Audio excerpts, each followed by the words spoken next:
We're going to be talking about the #1 superhero movie of the summer today.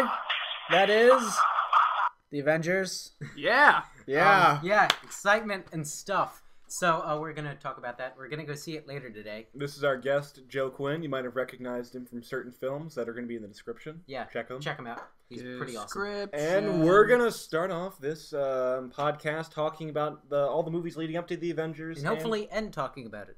Yeah. So first thing up is Iron Man. Iron Man was a really good way to start it out because it wasn't like, oh, this is the first Avengers movie. It was, no, this is a movie about Iron Man. The Avengers has kind of worked its way in really, really kind of subtly.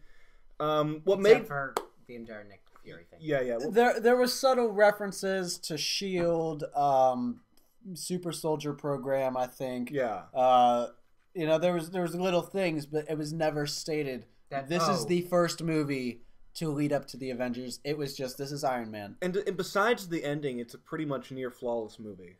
Near flawless? I thought it was flawless. No, You know what is flawless? The Room. But that's not the point. So we're going to be talking about this next week. We're going to be doing a review thing about what we thought of it, how it actually played up to if it was good or not. Yeah, but Iron Man, like A movie. Really good movie. A minus, whatever you want to put it. Great movie.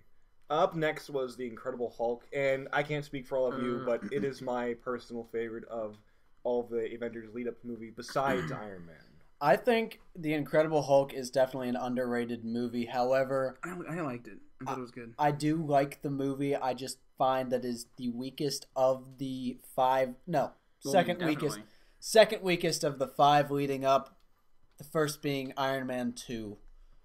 Didn't like Iron Man 2? I didn't. We'll talk about that. That's later. That's later topic discussion. So the next movie. What would the next movie be? The next movie is Iron Man 2, which good movie. But it just didn't hold up as well as most people expected. It was hyped. It was hyped a lot, and when it came out, it wasn't much of a surprise. It was pretty much already story. You could. It's one of those movies where you could watch the trailer and I was literally about to say that. Yeah. My least favorite thing about Iron Man 2 was the fact that it's definitely a good movie in its own right, but its problem was it had to follow Iron Man. That's true. That was, if it hadn't followed Iron Man, if that was the Iron Man movie that came out a couple years ago, we probably still would have ate it up and said, this is a great movie. I mean, The Dark Knight followed Batman Begins. But the thing is, though, The Dark Knight was better than Batman Begins. Iron Man 2 was not better What you said the problem with Iron Man 2 is that it had to follow Iron Man, which is saying it's almost impossible to be better. To say, the thing is, though, even though it wasn't a movie...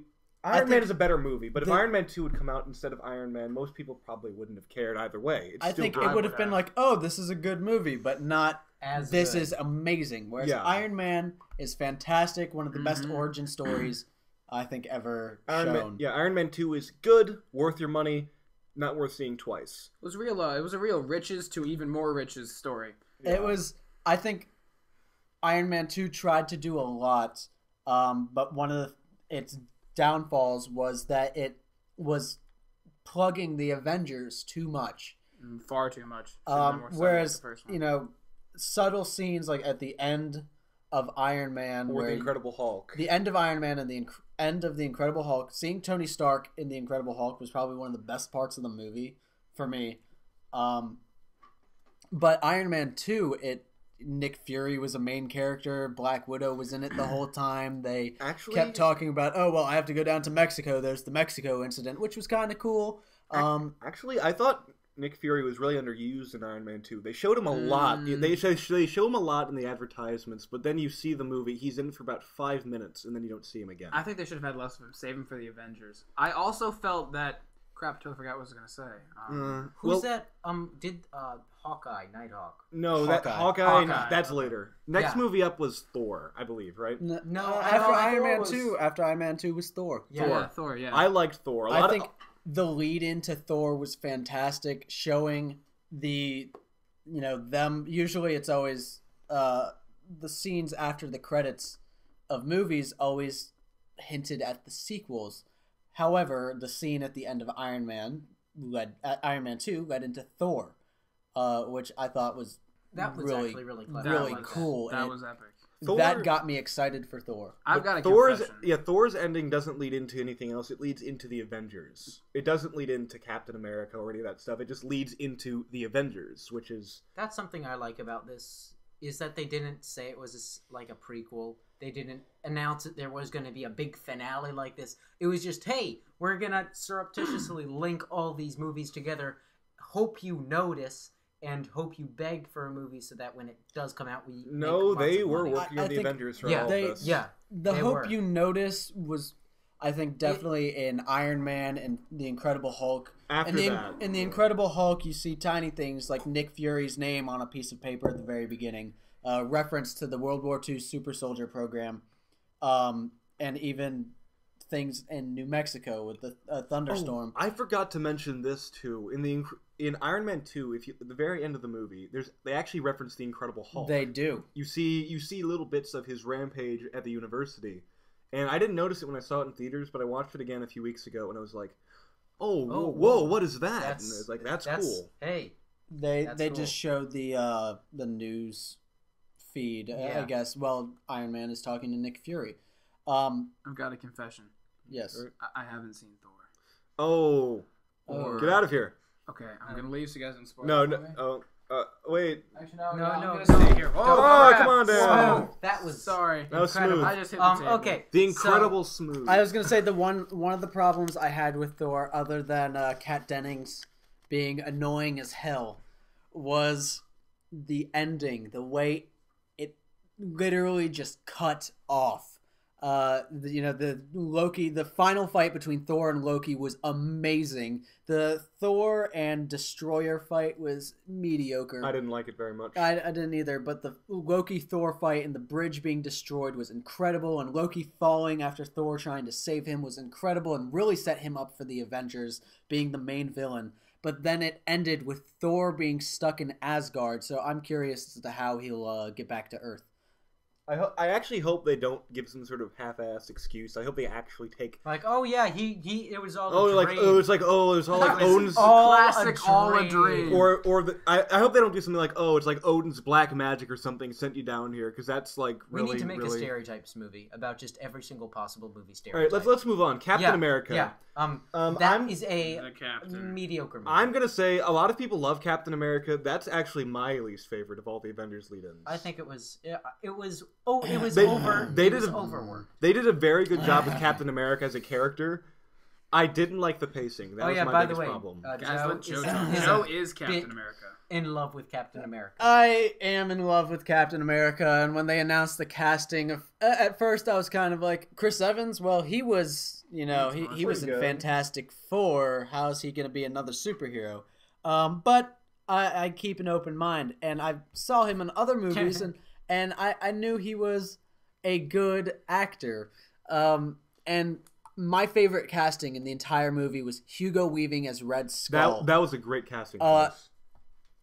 I thought, originally when they were working on superhero movies around that time, I was thinking, what was it? Green Lantern was also being worked on. Ended up being terrible. But I thought Hugo Weaving would have made a fantastic Sinestro. Mark Strong was good, but I'm glad Hugo Weaving wasn't wasted in a bullcrap movie. Because he was a fantastic Red Skull. Yeah. Definitely He was great. definitely one of the best parts of the movie. And I like that they had the cosmic cube in there, and that it showed a bit of Asgard when he was looking at it, and then he got sucked into it. I think maybe.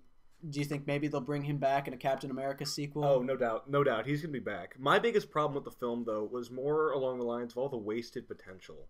They have so many amazing characters in the Captain America universe, like Bucky Barnes, for example. I thought the way they characterized him was fantastic, but then they never used him. He's in the beginning of the movie. Then you're supposed to feel bad when he finds him later on, but you really don't.